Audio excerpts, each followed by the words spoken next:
नमस्कार, मैं हूं आशीष चित्रांशी और आप देख रहे हैं the news launcher. Hot topic with Hemant Attri. Hemant भाई को ले आइए जरा स्क्रीन पर। स्वागत है हेमंत भाई। चुनावी समय है, 5 राज्यों में अब बिल्कुल करीब आ चुका है मतदान और इस वक्त आरोप प्रत्यारोप बिल्कुल चरम पर है। कांग्रेस ने कल दिल्ली से बंटी और बबली को ढूंढ निकाला। दिल्ली में ढूंढा, लेकिन बड़ी दूर, 1000-2000 किलोमीटर दूर बैठे बंटी बबली को ढूंढ निकाला। अब बौखलाहट वहां है, कह रहे हैं मुकदमा करेंगे, जेल में डाल देंगे। मुकदमा और जेल छोड़ो, ये बताओ सच है कि नहीं है? देश को इसमें इंटरेस्ट है।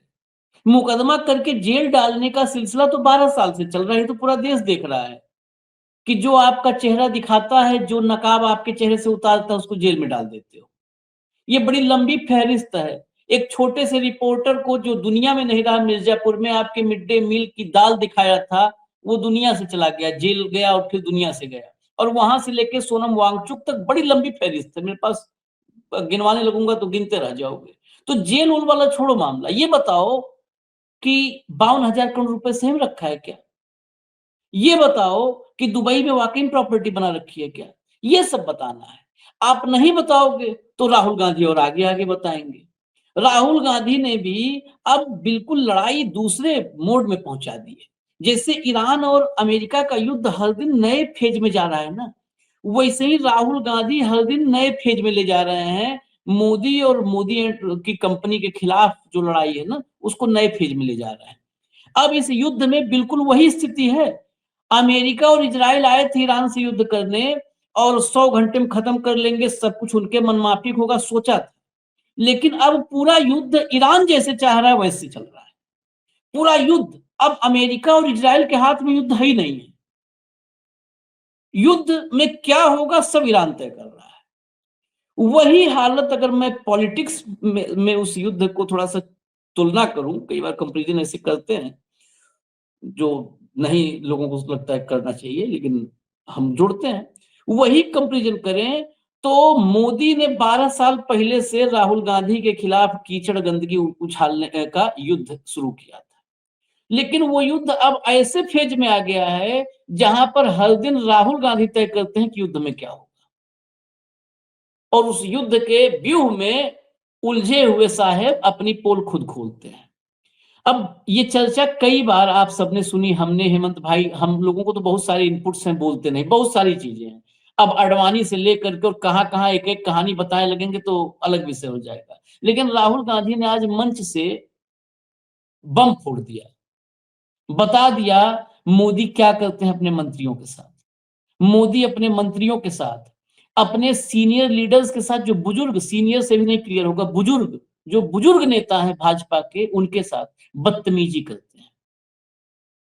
जब ये मैं स्टेटमेंट राहुल गांधी का आपको बता रहा हूं तो मुझे हनुमान बेनीवाल याद आ गए, राजस्थान वाले, अपनी पार्टी के इकलौते सांसद, लेकिन आजकल फॉर्म में है।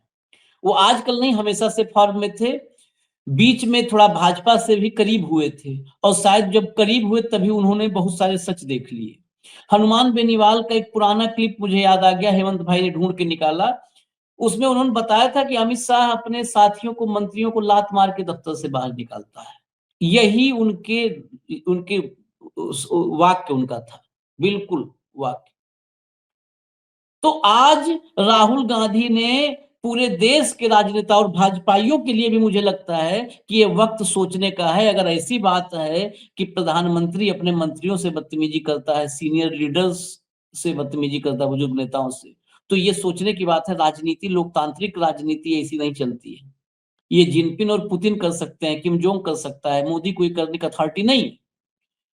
इसके साथ ही प्रियंका गांधी ने सीधे आज मंच से कायर बोला। किसको कायर बोला, क्यों बोला? इस देश को कौन लोग लीड कर रहे हैं? इस देश को जो लीड कर रहे हैं वो लोग कायर हैं। सब इसी मिड डे मुद्दा में, इसी हॉट टॉपिक में हम समझेंगे। मिड डे मुद्दा हॉट टॉपिक करते करते कंफ्यूज हो जाते हैं कई बार। चलिए, मैं सीधा बिना कोई हेडलाइन, क्योंकि हेडलाइन लगेगी नहीं इसकी, बिना किसी हेडलाइन के सीधे मैं आपको राहुल गांधी की क्लिप सुनाता हूं। गौर से सुनिएगा क्या बोला राहुल गांधी ने। Just look at how Mr. Narendra Modi treats his colleagues. നിങ്ങളൊന്ന് ശ്രദ്ധിക്കുക, നരേന്ദ്രമോദി തന്റെ സഹപ്രവർത്തകരോട് എങ്ങനെയാണ് പെരുമാറുന്നത് നിങ്ങളൊന്ന് ശ്രദ്ധിക്കുക. Might be fighting them, I might be fighting their ideology, but that does not give him the right to humiliate senior leaders of the BJP. ഞാൻ അവരുടെ പ്രത്യയശാസ്ത്രത്തെ എതിർക്കുകയാണ്. പക്ഷെ ആ സാഹചര്യത്തിൽ അദ്ദേഹത്തിന് ഒരിക്കലും അദ്ദേഹത്തിന്റെ ബിജെപിയുടെ മുതിർന്ന നേതാക്കളെ അവഹേളിക്കാനുള്ള അവകാശമില്ല. Exact same mentality that Mr. Narendra Modi has and that Mr. Amit Shah has, that they are born to rule this country, is the same mentality that your chief minister has. അതായത് ഈ രാജ്യം ഭരിക്കാൻ വേണ്ടിയാണ് ഞങ്ങൾ ജനിച്ചിരിക്കുന്നതെന്ന് അമിത്ഷായ്ക്കും നരേന്ദ്രമോദിക്കുമുള്ള അതേ മനോഭാവം തന്നെയാണ് കേരളത്തിലെ നിങ്ങളുടെ മുഖ്യമന്ത്രിക്കുമുള്ളത്. And this mentality is playing havoc with our country. ഈ മനോഭാവം ഈ രാജ്യത്ത് വലിയ രീതിയിൽ നാശമുണ്ടാക്കുകയാണ്. It is leading to governments that do not listen to people, that disrespect people and act without thinking, without understanding. ജനങ്ങളെ കേൾക്കാത്ത, ജനങ്ങളെ ബഹുമാനിക്കാത്ത, അതുപോലെ തന്നെ ചിന്തിക്കാതെ മനസ്സിലാക്കാതെ പ്രവർത്തിക്കുന്ന ഗവൺമെന്റുകൾ രാജ്യത്ത് വരാൻ ഈ മനോഭാവമാണ് കാരണമാകുന്നത്. मैं तो आज हिंदी से ज्यादा मलयालम ही सुन रहा था, वो अंग्रेजी से ज्यादा, वो उसमें ज्यादा मुझे लगता है कि एनर्जी मिलती है. एक दिन और हमने सुनाया था, बड़ा आनंद आया था. खैर, मुख्य विषय ये है, पहले ही क्लिप पे, अभी बहुत सारी क्लिप है, मोदी जी को भी आज सुनवाएंगे. अपने 12 साल की उपलब्धि बताए हैं, आप सुन करके अगर न माथा पीट लिए तो कहिएगा.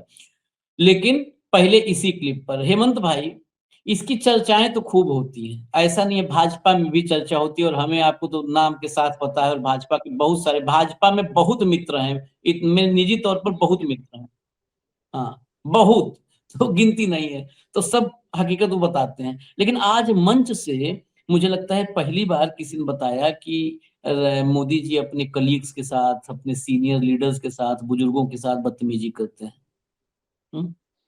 आशीष भाई नमस्कार, आपको, सारे दर्शक साथियों को भी. देखिए, पब्लिक नॉलेज में बहुत सारी चीजें होना हो, लेकिन हमें तो इतने रेफरेंसेस पता है, मंत्री के नाम के साथ लाइव उद्धरण बता सकते हैं और शाम हो जाएगी गिनते गिनते. कहां से शुरू हुआ था और कहां तक चलता है, किस अंदाज में, शब्द से भी बताया जा सकता है. ठीक, लेकिन बड़ी बात यह है कि जो मोदी और शाह का गुजरात मॉडल क्या है, वो यही तो मॉडल है कि किसी को बोलने नहीं देना, किसी की आवाज नहीं निकलनी चाहिए, जो हम कर रहे हैं वो ठीक है. मंत्री हो, एक बंगला मिला है, दफ्तर मिला है, स्टाफ मिला है, कार मिली है, सुविधा मिली है, मौज करो, फाइल को हाथ मत लगाना. स्टैंडिंग इंस्ट्रक्शन ये गुजरात में भी होती थी, यहां भी. कितने ऐसे मंत्री मैं आपको गिनवा सकता हूं जो ये कहते हैं कि साहब सारी सुविधाएं हैं, बस फाइल को हाथ लगाना अलाउड नहीं. स्टाफ में कौन तैनात होगा, सेक्रेटरी कौन होगा, किसी मंत्री की औकात नहीं है बड़े से बड़े की कि वो अपना सेक्रेटरी चुन ले, ब्यूरोक्रेट, किसी मंत्री की औकात नहीं. ये गुजरात मॉडल है. अब इसमें नई बात ये हुई कि राहुल गांधी विपक्ष के नेता ने पहली बार चुनाव के दौरान ये जो फॉल्ट लाइन है बीजेपी की, इसको एक्सपोज कर दिया है, क्योंकि किसी मंत्री की औकात नहीं है. किसको मंत्रालय से कब निकाल दिया गया, किसी के समझ. रविशंकर प्रसाद की हालत देखी आपने, वो भी एक टेक्नोलॉजी के पीड़ित थे जो इजराइल से आती है, याद होगा आपको किन परिस्थितियों में क्या था. बहुत लोगों के साथ बहुत कुछ हुई, कोई बिजली मंत्रियों का सम्मेलन था, कुछ उद्योगपति आए हुए थे, कोई जीन्स की पैंट पहन के चला गया था, उसको फोन आया कि तुम मंत्री हो और अलग से मत बैठो, यही खाना खाओ टाइप, लाइव रियल टाइम. ऐसे मतलब सैकड़ों चीजें हैं. तो दुर्व्यवहार की जो बात है आशीष भाई, ये गंभीर है.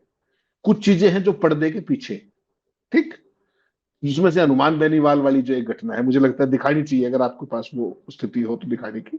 उसमें सारी चीज दिखा नहीं सकते, किसी और की प्रॉपर्टी है. उसमें जो शब्द उन्होंने प्रयोग किया अमित शाह जी के प्रति कि वो क्या क्या करते हैं अपने मंत्रियों के साथ, वो एक बानगी है, केवल छोटी सी बानगी है. उसकी अगर बड़ी बानगी देखनी हो तो सार्वजनिक मंचों पर आपने कितनी बार राजनाथ को धकेले जाते हुए देखा होगा. राजपथ की परेड, रक्षा मंत्री को साइड किया गया किस तरीके से, वो वहां से फिर चले ही गए. ठीक, मोदी जी डंका बजा रहे थे राजपथ के ऊपर, वो हमने दिखाया भी था एक कार्यक्रम के अंदर. और जैसे ही राजनाथ बीच में आए, फिर उसके बाद जब बड़ी माला पहनते हैं, उसमें किसी गलती से भी मुंडी चली गई तो उसको कैसे हटाया गया.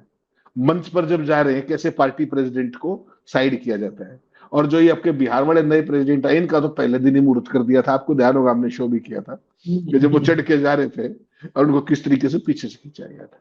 तो ये देखिए बुरी बात है, लेकिन भारतीय जनता पार्टी जिस तरीके का संगठन है और जिस एनजीओ से वो निकलती है उसमें ये एक्सेप्टेड फिनोमिना है आशीष भाई। वहां ये जो गुलामी है ना कि one leader one nation one leader की जो थ्योरी है ये वहां से आती है। व्यक्ति पूजा की जो वो है ना कि वो हमारा माई बाप वाली जो कल्चर है वो वहां से आती है। आपने कभी किसी भी व्यक्ति को मोहन भागवत से सवाल पूछते हुए देखा आरएसएस में? संभव ही नहीं है। किसी संघ प्रमुख से कोई पूछ लो तो मोदी जी से भी पार्टी में कोई सवाल नहीं पूछता। ये वहां से कल्चर आती है। ठीक, राहुल गांधी ने जो आज इनकी दुख तिरक क्या छेड़ी कि मोदी अपने सहयोगियों के साथ बहुत बुरा व्यवहार करते हैं, मैं उनसे विचारधारा के तौर पर बेशक अलग होता हूं उनके सहयोगियों से, मेरी उनसे बिल्कुल अलग वो मतभेदता हो, लेकिन मोदी को किसी को ह्यूमिलेट करने का अधिकार नहीं है, जलील करने का अधिकार नहीं है। और उन्होंने ये भी कहा कि अमित शाह मानते हैं कि देश पर शासन करने के लिए वो बने। हाँ, ये बहुत बड़ी बात है, ये हकीकत भी है, ये हकीकत भी है। उनका जो चाल व्यवहार आचार व्यवहार जो कुछ भी चीजें हैं, आज तो कितने बड़े से बड़े फैसले हो गए, कौन सा कैबिनेट में डिस्कस किया उन्होंने, बता दीजिए मुझे। 20 आरटीआई लगी भाई साहब, क्या आप ये बता दीजिए नोटबंदी का फैसला कहां हुआ था? जवाब नहीं मिला। आरबीआई का क्या नोट था बता दीजिए, जवाब नहीं मिला। अब तो छोड़िए, अब तो एसआईआर का ही चुनाव आयोग ने कह दिया प्रिंसिपल सेक्रेटरी ने कि हमारा ही हाँ। फैसला नहीं। ये तो अद्भुत चीजें हैं जो हो रही हैं। बेसिकली आशीष भाई जो ये है ना कि मैं राज करने के लिए बना हूं, यही मानसिकता इस देश की बर्बादी का कारण है। जो आज आप बर्बादी देख रहे हैं ना, विदेश नीति का सत्यानाश कर दिया, तबाही कर दी, अर्थनीति का सत्यानाश कर दिया, समाज का विघटन करने के लिए जो कुछ कर सकते थे वो कर दिया। और कोई सवाल ना तो अपने सहयोगियों का पूछा जाता, ना कोई उनकी राय ली जाती, ना कोई विचार विमर्श किया जाता, ना कोई जनता की सुनवाई की जाती। केवल और केवल दो व्यक्ति सत्ता को चला रहे हैं और नैरेटिव को ऐसे पलटा जाता है आप कल्पना ही नहीं कर सकते कहां क्या बात चल रही हो। और आपको ध्यान है ऑपरेशन सिंदूर के पहले, जस्ट पहले, कहां कुछ मतलब नहीं, सारा देश पुलवामा के ये जो हमला था सारे का सारा कश्मीर वाला आतंकवादी, और कहां एकदम ले आए कि जाति की जनगणना कराएंगे संसद के अंदर, जो जिस चीज का 100 साल से सो कॉल्ड विरोध करता था, संसद में एकदम घोषणा कर दी जाइए, कब होगी क्या होगी, पोस्ट डेटेड चेक होती रहेंगी। तो टू मैन थ्योरी है ना कि एक कहता है दूसरा लागू कर देता, बाकी से कुछ भी होता रहे। अभी आप देखिए 5 राज्यों का चुनाव चल रहा है, पूरा चरम पर है, सारे लोग तमिलनाडु के, फलाने के, केरल के, सब लोग अपने चुनाव में है, बंगाल के। इन्होंने 3 दिन का सेशन बुला लिया पार्लियामेंट का, कर लीजिए क्या करें। क्यों? महिलाओं के बीच में एक फर्जीवाड़ा करके उनको ये चुनाव यही है, वोट मिल जाए। तो ये जो है ना भिम्स के जरिए सरकार चलाना। एक होता है आशीष भाई, आप कोई भी फैसला करते हो, आप अपना न्यूज लॉन्चर चलाते हो, वहां एक फैसला आपने एक तरफा कर दिया, स्टाफ की 4 दिक्कतें और हो सकती है, उनमें से कोई आदमी आपको व्यवहारिक अप्रोच बता सकता है जी ऐसे नहीं ऐसे कर देते, हो सकता है उसका बेहतर रिजल्ट भी आए आप वाली सोच, क्योंकि हम हमेशा परफेक्ट नहीं हो सकते। लेकिन मोदी जी और अमित शाह को ट्रैफिक ही वन वे है कि जो हम कहेंगे वही सही है और वही होगा, और उसके अलावा किसी ने जो कुछ किया, वो जो हनुमान वेलीवाल ने बताया था, भयंकर आपत्तिजनक, बहुत आपत्तिजनक शब्द प्रयोग किए। हाँ, और लाइव डिपिक्शन बता रहा था वो, लाइव डिपिक्शन कि मैं वहां बैठा था, और फिर उससे पूछा गया कि आपके साथ भी गाली गलौज की, उसने पता है क्या कहा कि नहीं, मर्दों के साथ नहीं करता, वो मर्दों के साथ नहीं करता, वो उन्हीं को डराता है जो उससे डरते हैं। तो ये उस सत्ता का वो चरित्र है जो राहुल गांधी ने नहीं बताया, लेकिन राहुल गांधी ने जितना बता दिया वो भी पर्याप्त है कि किस तरीके से अपने साथियों को ह्यूमिलेट। बहुत देखिए 2 पक्ष हैं इसके, एक तो जो सार्वजनिक मंच पे आप देखते हो, सार्वजनिक मंच पे माननीय अपने मोदी जी ये भी भूल जाते हैं कि ये भाजपा का अध्यक्ष नहीं, ये मार्क जकरबर्ग का दफ्तर है। जकरबर्ग को भी पकड़ के साइड में खींच देते हैं, देखा होगा आपने फेसबुक के हेडक्वार्टर के अंदर जकरबर्ग के साथ उसके दफ्तर में ही क्या किया था, क्योंकि वो कैमरे के बीच में आ गया। राजनाथ के साथ कितनी बार किया, रास्ते में आने पर प्लस माला में घुसने पर, नए अध्यक्ष नवीन का पहले दिन वो कर दिया, कितने ऐसे लोग। तो वो एक आपकी मानसिकता दिखाती है। अपनी एसपीजी के लोगों के साथ किस तरीके से संसद के गेट के ऊपर उनको झिड़का, वो तो आपके लिए ही, उनकी तो एक सेट ड्रिल है बेचारों की। 4 दिन पहले आप असम में दिखा रहे थे किस तरीके से मोदी जी का नाच गाना और रील बन रही थी, और वो एसपीजी वाला बेचारा खंबे के पीछे छिपा हुआ था, वो दिखाया था आपने पिलर के पीछे। तो इस सारी व्यवस्था का मजाक बना, देखिए आप प्रधानमंत्री है बहुत अच्छी बात है, लेकिन आप, मैं वही आपको कहता हूं कि एक होता है लोकतंत्र को चलाना और एक होता है लोकतंत्र को हाँकना। तो इस पूरे तंत्र को 12 साल से हाँक दिया गया है और उसमें लोक को गायब कर दिया गया है।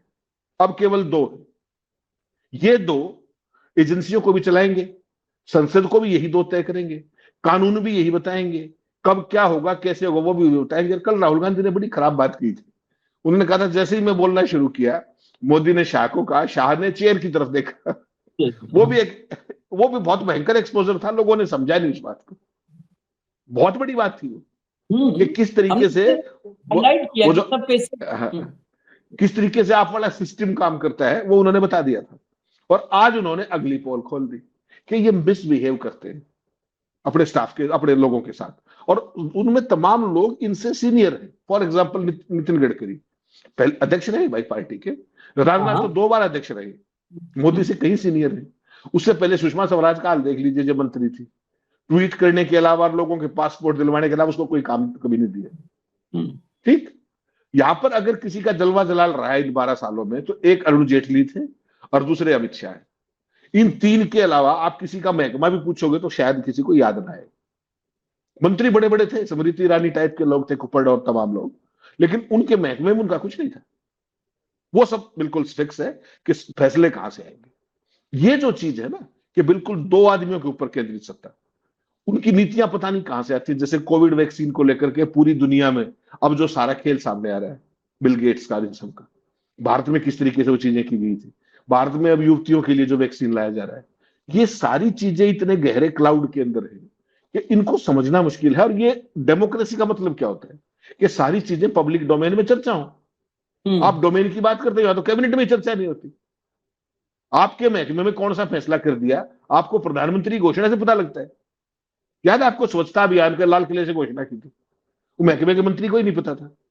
तो ये जो चीजें है ना, वन मैन जो विप, वो अपने आप में लोकतंत्र के लिए बहुत बड़ा खतरा है। और आपने बिल्कुल सही कहा, ना तो ये रूस है, ना ये चीन है, और ना ये उत्तर कोरिया है, लेकिन शासन की व्यवस्था वही है, शासन की व्यवस्था। दिमाग में रूस चीन कोरिया नहीं, लेकिन दिमाग में रूस चीन कोरिया है ना। मैं नाम नहीं लूंगा, और बिना नाम लिए सब समझ जाएंगे। इस देश के एक फायर ब्रांड युवा नेता ने सबसे बड़ी दुस्साहस किया, सबसे बड़ा दुस्साहस किया था पूरा। मैं और किसी थर्ड पार्टी का नहीं, मैं फर्स्ट हैंड, मतलब जो व्यक्ति था उसी की जुबानी बता रहा हूं, इसलिए नाम औपचारिकता, बस नाम नहीं ले रहा हूं, बाकी सब समझ जाएंगे। बड़ी दुस्साहस करके नरेंद्र मोदी के सामने घर पे जाकर के आवास पर मुलाकात में बोला उन्होंने कि अब सर, मेरा सर कह के बड़े सम्मान से, सर मेरा मतलब अब घुटन से मुझे होने लगी है सिस्टम में। तो इतने बोलना बहुत था, आंखें जो है भौहें तन गई, कहना क्या चाहते हो। तो सर फैसले जो कुछ हो रहे हैं ऐसा लगता है सब एक तरफा, मतलब मनमानी, मैं बोल रहा हूं बस इतना। बस एक लाइन का जवाब था, तुम्हारी दादी ने क्या किया था। बस सब लोग समझ जाएंगे जिस व्यक्ति की बात कर। फायर ब्रांड नेता, युवा नेता, कभी मुख्यमंत्री बनने नाम चल रहा था, और ऐसा भी नहीं है कि वो हुनरमंद नहीं है, काबिल नेता नहीं है। यही लाइन उस नेता से बोला था, तुम्हारी दादी ने क्या किया था। इसका मतलब, ये लाइन क्यों मैं कहा, इसका मतलब, ये कहने का मतलब आप एक्सेप्ट कर रहे हो बंद कमरे में कि मैं तानाशाह हूं। ये एक्सेप्ट कर रहे हो ना कि दादी ने किया था, तुम्हारी दादी ने किया था तो मैं भी कर रहा हूं। इसमें क्या बड़ी बात है। दादी ने तो 3 साल किया, उस पर हम नहीं चर्चा करेंगे, नहीं तो बहुत लोग उस पर नाराज हो जाएंगे। उसमें तो अगर जो कार्यक्रम 20 सूत्रीय था, आज भारत बदल गया होता अगर वो 20 सूत्रीय कार्यक्रम ढंग से लागू हो गया होता। तो उन हालातों को पर चर्चा नहीं करेंगे। बहुत लोग कहते हैं कि कौन लोग थे, जिस तरीके से 2010 में इस देश से भ्रष्टाचार मिटाया गया था, वैसे ही उस समय भी कुछ हुआ था, लेकिन मैं वो नहीं जानना चाहता हूं। लेकिन उन 3 सालों के बाद अगर वो तानाशाह होती सोच से इंदिरा गांधी, तो 78 के चुनाव में जो है वो कोई और सरकार नहीं बनाता, 450 सीट इंदिरा गांधी की होती, कांग्रेस की होती। जो पूरे उत्तर भारत में सुपड़ा साफ हो गया था 77 में 450 सीट होती ना हेमंत भाई। अगर आज जैसे ज्ञानेश कुमार और किसी को बिठा करके और चुनाव अपने हिसाब से हो जाता और खुद ही लक्ष्य तय कर लेती कि 450 सीट आती इंदिरा गांधी की। जब तानाशाह थी तो 450 आती, फिर तानाशाह की उसका सुपड़ा नहीं साफ होता कभी भी। उसकी लोकप्रियता बनी रहती है, चुनावी आंकड़ों में, नतीजों में बनी रहती है लोकप्रियता। अभी इस बार देखिए 12-14 हजार लोग थे पूरे उत्तर कोरिया में जिन्होंने नहीं दिया था, 0.1% के आसपास थे जिन्होंने नहीं दिया था किम जोंग को वोट, बाकी सबने दिया था। तो वैसे ही हमारे यहाँ भी वो परसेंटेज की तरफ हम बढ़ रहे हैं, 90% अब स्ट्राइक रेट होने लगा है। खैर, मैं जरा आगे ट्वीट पर आ रहा हूं। ये ट्वीट जरा देखिएगा, इस देश के हालात को समझने के लिए मान लीजिए एक समझ लीजिए आईना टाइप में है, क्या है अभी देश की स्थिति। मोदी जी ने कहा था एलपीजी गैस क्राइसिस को कोविड की तरह हैंडल करेंगे, और सच में वही किया। बिल्कुल कोविड के जैसे ही नीति शून्य, घोषणा बड़ी और बोझ गरीबों पर। 500 से 800 की दिहाड़ी कमाने वाले प्रवासी मजदूरों के लिए रसोई गैस पहुंच से बाहर हो गई है। रात को घर लौटते मजदूर के पास चूल्हे जलाने तक के पैसे नहीं हैं। नतीजा, शहर छोड़ो गांव भागो। और ये मेरे पास मीडिया रिपोर्ट है, शहर छोड़ो गांव भागो। सूरत की रिपोर्ट है, राजस्थान की रिपोर्ट है, राजस्थान के देश की सबसे बड़ी मार्बल मार्केट सूरत की रिपोर्ट है। सूरत में आधा 12 घंटे की शिफ्ट चलने लगी, आधा मजदूर घर भाग गए हैं, गांव भाग गए हैं। नोएडा में मेरे घर में जो काम करने के लिए आते हैं वो बताया कि सब गांव जा रहे हैं, क्योंकि कह रहे हैं कि यहाँ पर तो मकान मालिक बनाने नहीं देगा कमरे में लकड़ी खाना, और यहाँ कुछ ठिकाना नहीं है, गांव जाए कम से कम रोटी तो मिलेगी। वो कहते रहे, जो लोग कहते हैं कि अभी आज बयान आया है फिर नड्डा का कि हमारे देश में गैस और उर्वरक किसी चीज की कोई कमी नहीं है। आगे पढ़िए। जो मजदूर टेक्सटाइल मिल्स और फैक्ट्रीज की रीढ़ हैं, आज वही टूट रहे हैं। टेक्सटाइल सेक्टर पहले से ही आईसीयू में है, मैन्युफैक्चरिंग दम तोड़ रही है, और यह संकट आया कहां से? कूटनीति के मेज पर हुई उस चूक से जिसे सरकार आज तक स्वीकार नहीं करती। जब अहंकार नीति बन जाए, अर्थव्यवस्था चरमराती है, मजदूर पलायन करते हैं, उद्योग बर्बाद होते हैं, और देश दशकों पीछे ढकेल दिया जाता है।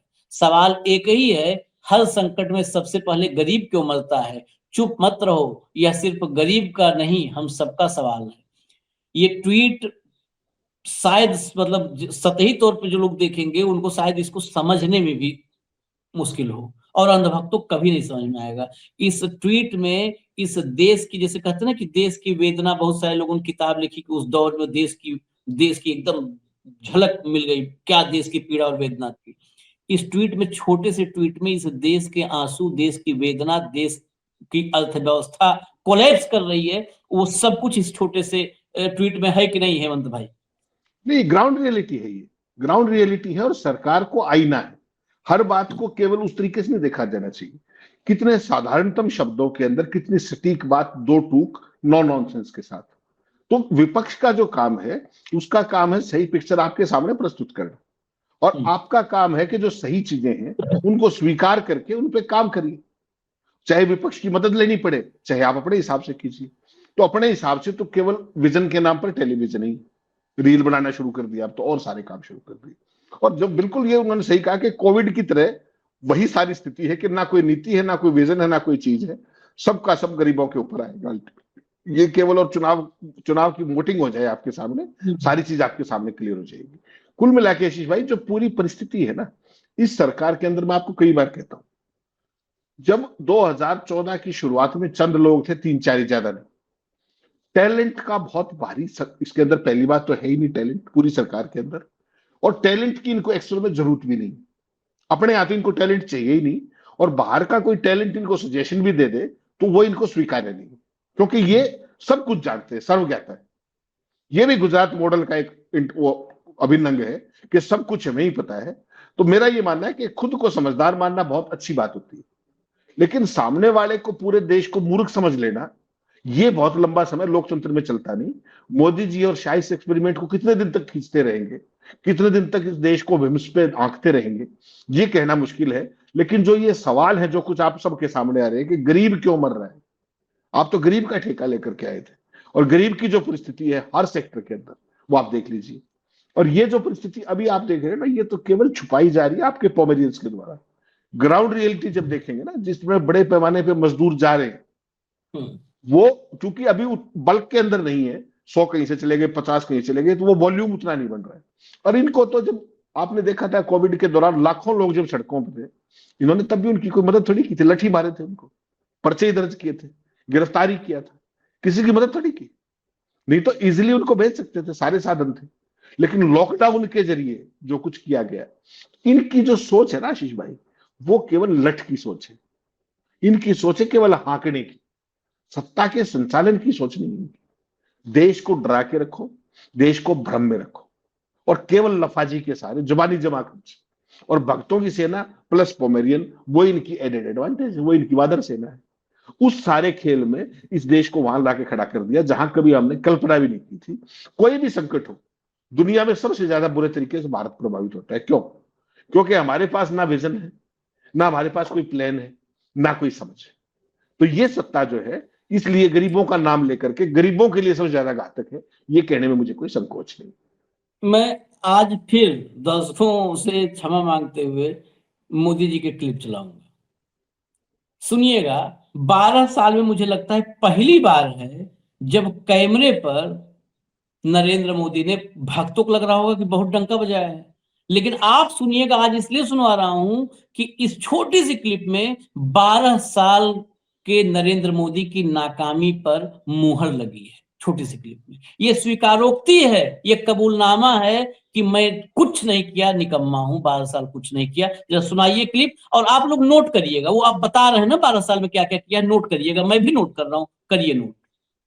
साथियों, अंग्रेजों के दौर के सैकड़ों काले कानूनों का अंत, लोकतंत्र के लिए नए संसद भवन का निर्माण, सामान्य समाज के गरीबों के लिए 10% आरक्षण, कानून बनाकर 3 तलाक पर रोक, सीएए का कानून, अयोध्या में राम मंदिर का निर्माण, ऐसे कितने ही काम है जो भाजपा के ईमानदार प्रयासों का नतीजा है। और हमारा मिशन अभी भी जारी है। Uniform civil code, 1 nation 1 election, ऐसे सभी विषयों पर आज देश में एक गंभीर चर्चा भी हो रही है और इस दिशा में सकारात्मक प्रगति भी हो रही है। अब सोचिए, जो आदमी, मान लिया कि हमने 100 काम किए, बहुत काम जीवन में किए हैं, तो जब मुझे गिनाना होगा तो 5 तो वो गिनाऊंगा जो, जिनका नाम लूंगा, बाकी कहूंगा कि बाकी और बहुत सारे हैं। 5 वो की जो सबसे क्रांतिकारी मेरे कदम होंगे, जिसने पूरा बदल दिया होगा, आमूलचूल से जो सिस्टम बदल दिया होगा। क्या बताया? अंग्रेजों के समय के बनाए हुए तमाम कानूनों को खत्म किया। मतलब इसको क्या कहते हैं, सख्तियार, हमारे यहाँ कहते हैं खलिहर, खाली, अब आगे नहीं कहूंगा वो कहावत, कि बैठ करके कुछ भी तौलने लगता है, इसको कहते हैं वही। बिल्कुल सही, दर्शक समझ जाएंगे कि आपके पास क्या किए। आपने जो कानून पड़े थे, मतलब कूड़ेदान में, उनको कि भाई चलो हम सफाई अभियान कर रहे हैं, आपने उपलब्धि ये बताई। दूसरा, नया संसद भवन बनाया। पुराने वाले संसद भवन की क्या बेंच टूट गई थी, बेंच टूट गई थी, लकड़ी में घुन लग गया था। क्या हुआ था, क्या हुआ था? इसकी जरूरत क्यों पड़ी? हजारों करोड़, ये आपकी उपलब्धि है कि आपका इस देश पर बोझा है। ये बताइए, संसद भवन, हजारों करोड़ रुपए की बर्बादी आपने किया संसद भवन के रहते हुए। तीसरा, आपने बताया 10% आरक्षण। एक ये है जो, जिसको कुल मिला के वोट बैंक की बात पे आप कहें, या यह भी कह सकते हैं कि चलो ठीक है, सभी वर्गों, गरीबों को 10%, इसमें हालांकि बहुत सारे दांव पेच हैं, लेकिन चलिए इसको मैं फिर भी किनारे रखता हूं, 12 साल में एक किनारे कर दीजिए। उसके बाद क्या? 3 तलाक। 3 तलाक आपके डेवलपमेंट प्रोग्राम का 2047 तक के विकसित भारत का सबसे बड़ी उपलब्धि 3 तलाक बताया आपने। सीए, जिस सीए का अभी भी कुछ आता पता नहीं है, लेकिन सीएए आपकी उपलब्धि है इस देश को विकसित भारत 2047 तक बनाने के लिए, देश की अर्थव्यवस्था, पर कैपिटा इनकम बढ़ाने के लिए सबसे बड़ा फैसला सीएए। सुनिएगा, 3 तलाक, सीएए, राम मंदिर, आज अपनी हकीकत बता दिया है नरेंद्र मोदी ने।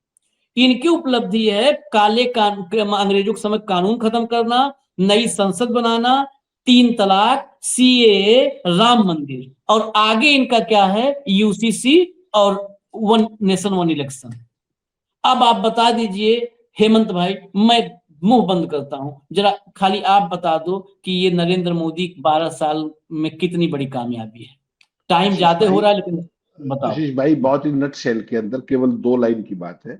भय और भ्रम के जरिए, भय और भ्रम के जरिए देश को पोमेरियन मीडिया को साध करके परमानेंटली सत्ता पर काबिज कैसे हुआ जाए, एक सूत्रीय एजेंडा वो है। उसके लिए चुनाव आयोग इंस्ट्रूमेंटल है। They are a part and part of parcel of the BJP bandwagon, number 1। Number 2, जो पूरी की पूरी न्यायपालिका थी उसका स्वरूप आप देख रहे हैं। ये वन नेशन वन इलेक्शन नहीं, ये वन नेशन वन लीडर है। जो ये आरएसएस के जितने पुराने लोग थे, जो उनकी परिकल्पना थी, वो मोदी अपने अंदर साकार करने की फिराक में है। और इसके लिए आपके संविधान के जितने इंस्टीट्यूशंस थे, जो चेक्स एंड बैलेंसेस थे, वो सारे के सारे ठीक वैसे ही कंप्रोमाइज्ड हैं जैसे कुछ फाइलों को लेकर के आपकी लीडरशिप कंप्रोमाइज्ड है। मुझे केवल इतना ही कहना है। चलिए, बहुत शॉर्ट में आ गया, लेकिन ये उपलब्धियां आप लोग सोचिएगा, इसमें एक भी नहीं बताया कि हमने इस देश में हायर एजुकेशन, मैं सवाल आपके लिए छोड़ के जाऊंगा, कितना भी मुझे करिए, ये उपलब्धि थी, बताए होते कि इस देश में हमने हायर एजुकेशन की व्यवस्था कितनी कर दी। हार्वर्ड और कैम्ब्रिज और ऑक्सफोर्ड जैसी शिक्षा हमारे देश में होगी ना। एक जेएनयू था एजुकेशन का, जिसका दुनिया में नाम था, उसका भी नाश करके छोड़ दिया 12 साल में। आपने ये नहीं बताया कि आपने देश में जिस एम्स को दुनिया में, मतलब देश में सबसे बेहतर माना जाता था, उस एम्स को या उससे ऊपर के स्तर का क्या आपने इस देश को स्वास्थ्य सुविधा दिया? कुछ भी दिया नहीं दिया आपने, नहीं दिया। हेल्थ नहीं दिया, एजुकेशन नहीं दिया, एग्रीकल्चर में आपने क्या दिया, इंडस्ट्री में आपने क्या दिया कि इस देश में आपने डिफेंस में क्या दिया? देशभक्त हो बताओ, डिफेंस में क्या दिया? इस देश में इंदिरा गांधी से लेकर और अटल बिहारी वाजपेयी तक किसी ने अग्नि दी, किसी ने पृथ्वी दिया, किसी ने ब्रह्मोस दिया, सबने। आपने क्या दिया? 56 इंच की मिसाइल जो मुंह से निकलती है और सामने रैली में जाकर के दर्शकों के दिमाग पे हिट कर देती है, उनका दिमाग खत्म कर देती है अंधभक्तों। वही मिसाइल एक बनाए हो खाली। डिफेंस को क्या दिया बता दो, हम तो सवाल कर रहे हैं, हमको बताओ। भाजपा प्रवक्ता लोग आगे बताओ, हम तो इनवाइट करते हैं, आओ कभी कुछ वक्त गुजारो। गुजरात में बहुत गुजार लिए, कुछ वक्त न्यूज लॉन्चर में गुजारो। चलिए, अभी आपको प्रियंका गांधी भी बची हैं, सुनवाइए, प्रियंका गांधी को सुनवाइए, उस पर एक टिप्पणी लेंगे बस। And I'll be very honest with you, as an Indian, I feel sad that we are actually being led today by compromised leaders who are cowards. പക്ഷെ ഞാൻ സങ്കടത്തോടു കൂടി തന്നെ പറയട്ടെ, നമ്മൾ ഇന്ന് മുന്നോട്ട് നോക്കുമ്പോൾ, ഈ പ്രശ്നങ്ങളെല്ലാം അഭിമുഖീകരിക്കുമ്പോൾ, നമ്മളെ ഇന്ന് നയിച്ചുകൊണ്ടിരിക്കുന്നത് ആ പ്രശ്നങ്ങളിൽ നിന്നെല്ലാം ഒളിച്ചോടുന്ന, വിട്ടുവീഴ്ച ചെയ്യുന്ന ഭീരുക്കളായ നേതാക്കന്മാരെയാണ് കാണാൻ കഴിയുന്നത്. Because if there was a time when we needed our Prime Minister, our Chief Minister, our leaders to stand up for us, it is today. ഇന്ന് നമുക്ക് ആവശ്യം, നമ്മളുടെ പ്രശ്നങ്ങൾ അനുഭവിക്കുന്ന സമയത്ത് നമ്മളോടൊപ്പം നിൽക്കാൻ കഴിയുന്ന ഒരു പ്രധാനമന്ത്രി, അതുപോലെ തന്നെ ഒരു മുഖ്യമന്ത്രി, ഈ നാടിന്റെ ഭരണം നിർവഹിക്കുന്ന നേതാക്കൾ നമ്മളോടൊപ്പം നിൽക്കുന്നവരെയാണ് നമ്മൾ കാണുന്നത്, നമ്മൾ നോക്കുന്നത്. So whenever I observe that there are leaders who have become lost in their own power, who have become arrogant, who are only becoming more and more corrupt and distant from the public, I always say that is the time that the public must awaken. അതുകൊണ്ട് ഞാൻ ഇന്ന് നോക്കുമ്പോൾ, ഞാൻ ചുറ്റും നോക്കുമ്പോൾ, ഇന്ന് ഇത്രമാത്രം ധാർഷ്ട്യത്തോടു കൂടിയുള്ള, അവരുടെ സ്വന്തം താല്പര്യങ്ങൾക്ക് വേണ്ടി നിൽക്കുന്ന, അഴിമതിക്ക് വേണ്ടി നിൽക്കുന്ന ഒരു നേതൃത്വത്തെ കാണുമ്പോൾ ഞാൻ ചിന്തിക്കുന്നു, അപ്പോഴാണ് ജനങ്ങൾ ഒരു മാറ്റത്തെ കുറിച്ച് ചിന്തിക്കേണ്ടത്. So sisters and brothers, this is the time for you to wake up and for you to understand that if you don't bring about change now, you are going to face 5 more years of merciless governance, of difficulty and of struggle. അതുകൊണ്ട് എന്റെ പ്രിയപ്പെട്ട സഹോദരി സഹോദരന്മാരെ, ഇതാണ് ആ സമയം. നിങ്ങളുടെ അടുത്ത 5 വർഷം നിങ്ങളുടെ ഭാവി തീരുമാനിക്കുന്ന ഒരു തീരുമാനമാണ് എടുക്കേണ്ടത്. കരുണയില്ലാത്ത, നമ്മുടെ ജനങ്ങളോട് പിന്തുണ നൽകാത്ത ഒരു സർക്കാരിനെ മാറ്റേണ്ട സമയമാണ് ഇന്ന്. मैं तो मलयालम मुझे सीखना पड़ेगा जो है, क्योंकि बहुत बढ़िया जबान भाषा है। लेकिन finally it is time to awake. उठिए हेमंत। नहीं आशीष भाई, एक जो उसने कहा ना कि एक भारतीय होने के नाते, जो एक इंस्टेंट कनेक्ट की बात है केरलाइट्स के साथ, एक भारतीय होने के नाते मुझे देख कर बड़ा दुख होता है कि हम आज वास्तव में समझौतावादी, कंप्रोमाइज्ड और कायर नेताओं के हाथ में हमारा भविष्य है। जागने और समझने का समय है। अब भी बदलाव नहीं लाए तो अगले 5 साल फिर वही निर्दयी शासन, कठिनाई और संघर्ष का सामना करना पड़ेगा। ये ब्रॉडली उनका कहने का सबब था। जो परिस्थिति केरल के अंदर आप देखिए, जितना टारगेट पे बीजेपी है उतना ही टारगेट पे लेफ्ट भी है। और कांग्रेस की लाइन पहले दिन से एक ही है कि मोदी लेफ्ट को लड़ना चाह रहे थे कि लेफ्ट को तो कभी भी वो कर लेंगे, कांग्रेस नहीं आनी चाहिए। उस खेल को भी लगातार एक्सपोज कर रहे हैं। लेफ्ट और राइट का भेद मिट रहा है, उसको भी एक्सपोज कर रहे हैं। और जो पिछले स्लॉट में आपने एक बात कही ना कि क्या उपलब्धियां हैं, अगर वो उपलब्धि गिनाने पे चल पड़ोगे आप तो बहुत गलत हो जाएगा। फिर तो आपको स्मार्ट सिटी के नाम बताने पड़ेंगे, 100 बनाने थे, ठीक। गंगा साफ दिखानी पड़ेगी, यमुना साफ दिखानी पड़ेगी दिल्ली में, दिल्ली को पूर्ण राज्य का दर्जा दिखाना पड़ेगा, किसानों को दुगनी आय दिखानी पड़ेगी। हर एक शहर के अंदर जो परिस्थितियां थी, पानी की, जल की, पेयजल की, वो सारी चीजें थी। काला धन वापस लाना पड़ेगा सारे का सारा। ना खाऊंगा ना खाने दूंगा के सबूत दिखाने पड़ेंगे। कहा करते खाऊंगा नहीं खाने दूंगा। और जितने गुजराती लाखों करोड़ रुपए लेकर के भाग गए उनको पैक करा के ले जाने दूंगा। ये जब अगर सवाल पूछोगे ना तो वो अंतहीन है नाकामियों की, नकारापन की वो। और गजब देखिए, जो भागे वो पहले इनके मंत्रियों से मिलके गए हैं, बाकायदा पार्लियामेंट के अंदर मिलके गए, ऑन रिकॉर्ड बताते हैं। तो क्या चीज है क्या नहीं, ये बहुत कहने सुनने की जरूरत नहीं है। आज की तारीख में ये बहुत बुरे तरीके से एक्सपोज खड़े हैं, लेकिन इंस्टीट्यूशंस का अपहरण करके सत्ता को हाँक रहे हैं और सत्ता से जाना नहीं चाहते। ये हकीकत है। जो ये SIR है, ये इतना घातक हथियार के तौर पर प्रयोग किया आशीष भाई, ये तो अब ऑफिशियल कर दिया इसको। इससे पहले जो महाराष्ट्र में तो SIR नहीं थी, बिहार तो SIR का फर्स्ट एक्सपेरिमेंट था। और उसके परिणाम आने से पहले, कॉन्फिडेंस देखिए, परिणाम आने से पहले सब जगह लागू कर दी जहां जहां चुनाव थे। तो डेटा मैनिपुलेशन का ये वर्ल्ड हिस्ट्री का सबसे बड़ा षड्यंत्र है जो गणेश गुप्ता करवा रहे हैं।